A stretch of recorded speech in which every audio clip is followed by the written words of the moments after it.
Good afternoon, Scott Baker. Good afternoon, Megan Cronin. Good afternoon, Mikey Ames, and stop trying to fix people. I'm not lecturing Mikey. That's actually the title of the field note here on Lead Better for Tuesday, August 19th, and in the hot seat today. Megan, we're glad that you're here because there's a lot of annoying things about Mikey that I would like you to help me fix. Oh, is this an intervention? I didn't realize. We didn't tell you. Yeah, we didn't tell you ahead of time. Yeah. Oh my goodness. Sorry, Mikey. Mm-hmm. That's all right. No, Yeah. we're glad you're here. You can temper Scott's stories here. So, what did you think when you first saw the title? Did you have a pretty good idea that what this was about? Did you have some preconceived ideas that this kind of? Megan, what was your initial thought? Yeah, my initial reaction is actually the word fix. I think when I see that word fix, inherently it means something's broken. And when we equate that with our talent on our team, I think that's always a massive leadership mistake, right? So my first initial reaction was, oof, fix can be a really polarizing word, rightfully so. And so right from the beginning, that was my initial reaction. I think there's a lot of really great stuff in here, but I'd love to unpack it more to really talk about how do we change situations? How do we coach up? Things like that.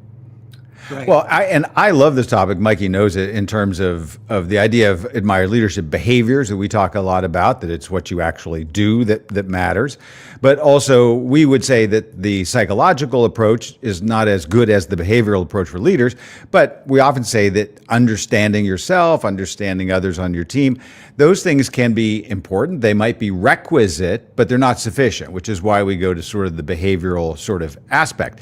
But yet when you get to this level, and I think that there is truth in what the field note is saying, that if you just take the big 5 aspect scale, which is fairly well studied over a long period of time, there are characteristics around personality that are largely immutable among adults over a long period of time.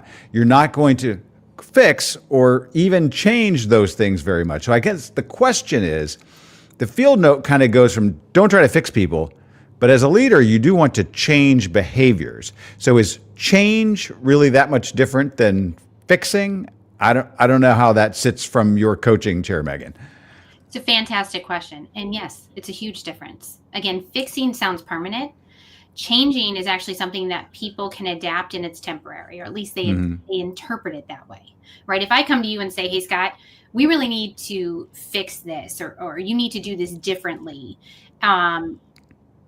forever. Right. That's a tall order. If you say, hey, I just want you to try this a little differently the next time, I think it might be more well received. And you put it in a way that maybe explains the reasoning why behind it, people are much more likely to attempt it. Right. And that's what we're talking about with changing behavior. We're talking about microcosms of change. We're not talking about permanent. We're not talking about personality traits that we want to completely redo for somebody. We're really just talking about if you're somebody that's maybe, frankly, very direct and that comes naturally to you, it's not necessarily a bad thing. It can be off-putting to people. So how do we make that an advantage for you in the right situations, but then in other situations, temper it a little? That's where this idea of change is, not fixing. Fixing would say, let's change how you do this and how you communicate completely. We're not looking at that. We're just looking for those little microcosms that are going to allow other people to perceive you in a way that probably you want to be perceived and maybe aren't being. Now, good talk therapists, they don't point out what's wrong with you as much as they allow you to talk until you have this moment of realization, which is actually great for your self-actualization, for you to kind of realize your problems on your own instead of me presenting them with you. That's not what this is. We don't want bosses to be therapists. We don't want leaders to be therapists in this kind of way. We don't even want us as coaches to be therapists, right? So are therapists fixing people, right? They're basically trying to get people to fix themselves in a lot of ways.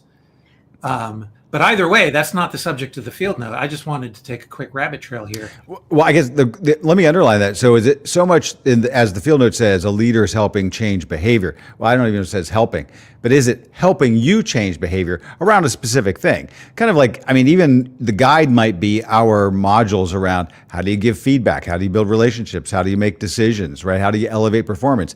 I can help you become a better decision maker. That doesn't necessarily require me to come in and deal with your levels of neuroticism. Right. Right. So, but there are behaviors you can give me that when my neuroticism gets in the way of my either my ability to be efficient or my ability to relate well with other people on the team, that those behaviors. And so that's what's great. That's what a coach is for. Yeah. But there's some therapists who act like that as well, right? Listen, the lines get blurred all the time. I am not a therapist. I will never claim to be a therapist. Do the lines get blurred and some clients come in and we have conversations that might be better suited in a therapy setting? Potentially. Do therapists have... What do you say? What do you say, by the way? If a client is starting to kind of treat you like a therapist, how do you modulate that away? Certainly. So great question. If it gets, there's a line without question, right? And so at some points, if it's a regular client, somebody that we typically work on, everyone needs a place to vent. Everyone needs a place to feel heard. Yeah, we will, right. You know, of course, we're going to have that conversation. If it gets to a point, though, where maybe there's some things that I'm sensing that I'm not qualified or educated in a sense that I think you need to talk to somebody else, we make that recommendation without question. Right. I never want to pretend that I'm licensed or educated on a specific thing. So there's certainly a line. Again, regular clients who just need a moment to vent, or unfortunately have some clients that go through some rough times. We do have behaviors that are helpful for them, but we're never going to pretend to be therapists or prescribe specific things. I bet that's difficult for some leaders who really like the idea. They might be bent towards kind of being parental. And once they start to have those one-on-ones inadvertently turn into therapy sessions, they might kind of really like that's a dangerous spot for a leader to be in. Right? Certainly. Now we all have kids. You know, Mikey's got 42. I have slightly less. 43. We picked one up last night. One up on and everyone's going to choose a name tonight.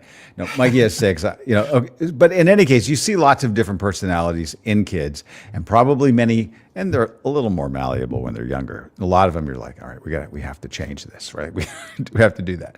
I think one of the questions that I have is, we often say that in leadership, the field note is talking about change, but we often use the term make people in situations better.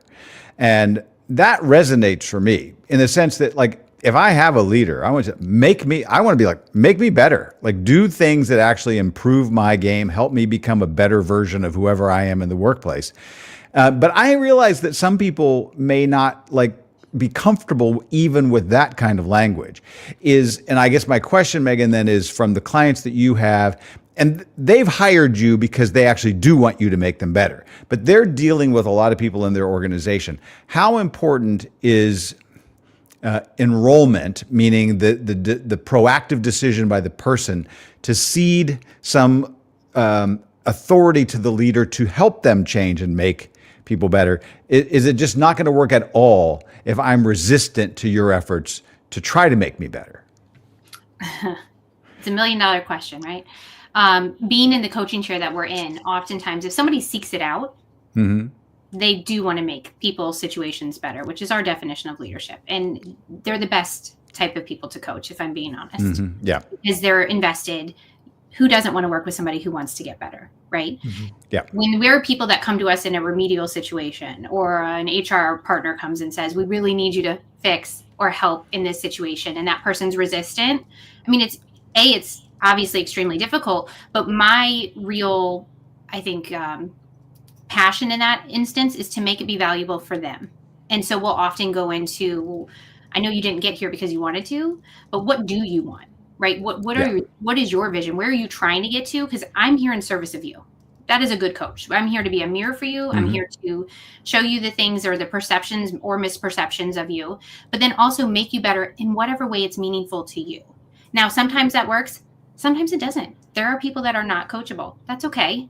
It's not fun. How do you experience? I mean, how do you know that they're not coachable? And are those the people that didn't actually seek you out, but their company said, we've hired a coach for you? Typically, yes. Typically, they're getting coaching, like I said, usually in a remedial basis. So they come into it with a negative connotation Against their will.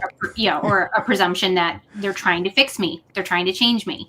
Right. So it's my job to say that might be well and good, but when we go into coaching conversations, they're typically confidential and we are there for the betterment of the client. And so when I make that really clear and we talk about, well, what is it that you want? I've heard all of this, but what is it you want? More often than not, they actually can work in conjunction with what the HR wants and what this person wants. But sometimes I have to be the catalyst to make that connection. And at the end of the day, they just have to believe that we're there to help them and to make them better, and that we have the tools to do so. And when you can connect it to their goals, their personal vision, a lot of times they'll turn the corner and be much more receptive. Megan, do you find this common? Like, have you found yourself saying to leaders that you coach, stop fixing people? Like, is this a very common kind of subject that comes up? Are too many of your coachees, leaders in the world today, struggling to fix people a little bit too much? What's interesting is more and more coaching, it's so individualistic and it's so focused on them that we often don't get into fixing people on their team. It's more about them and improving themselves. Certainly when we're doing more leadership initiatives, broad scale, it's easy to point fingers and easy to place blame, which is where this idea of fixing or changing comes in. And so we'll navigate that path depending on how it goes. I think with the biggest opportunity here when we think about this idea of fixing or changing is that when we take a behavioral approach, as you know we do, behavior is a choice. Right. Most people don't choose to be introverted or extroverted. Most people don't choose to be confident or shy. Most people don't make those choices. It's just inherently who they are, how they feel that they are. Right. Whereas how they behave and what they do is a choice. And helping people to see that actually takes this idea from fixing to actually coaching, right? We can help coach the small behaviors, those little tweaks that are going to take their, I don't want to even say problems, but their misperceptions and turn them into positives for them. Now, that looks very different for a lot of different people, but there's a huge opportunity there. Right.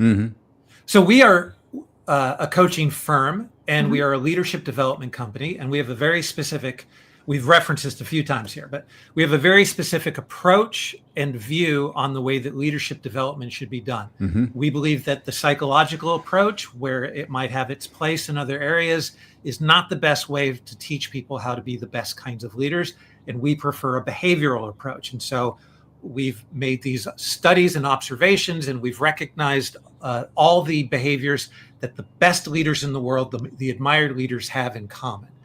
That's our approach to leadership development. Is it also a good approach to just leading your team, right?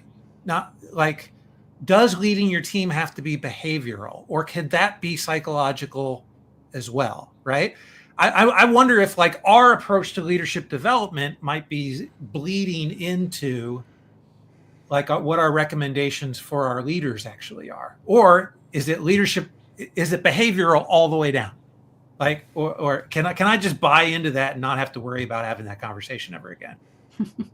Listen, I think it can be both, right? We often ask the question, are leaders born or made? And the reality is some people are born with more of a premonition and a natural style that lends itself to this behavioral approach, right? So provided we're not using that as an excuse to not develop ourselves, right?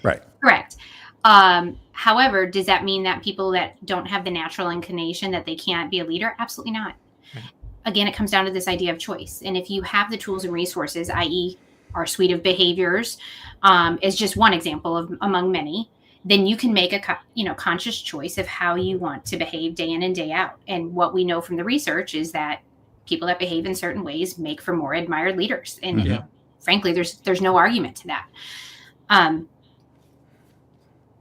Well, and I think that one thing that is true, Mikey, and you've probably seen this in your kids, which is things that are high or low in a category aren't necessarily good or bad. Like you might have a characteristic that's high. This is certainly true in aptitude. So like if you were rating the ability to generate ideas, which is something that they test in aptitude testing, that might be a fantastic aptitude to have, and screenwriter, for example, but it would be a terrible aptitude if your day job was practicing law.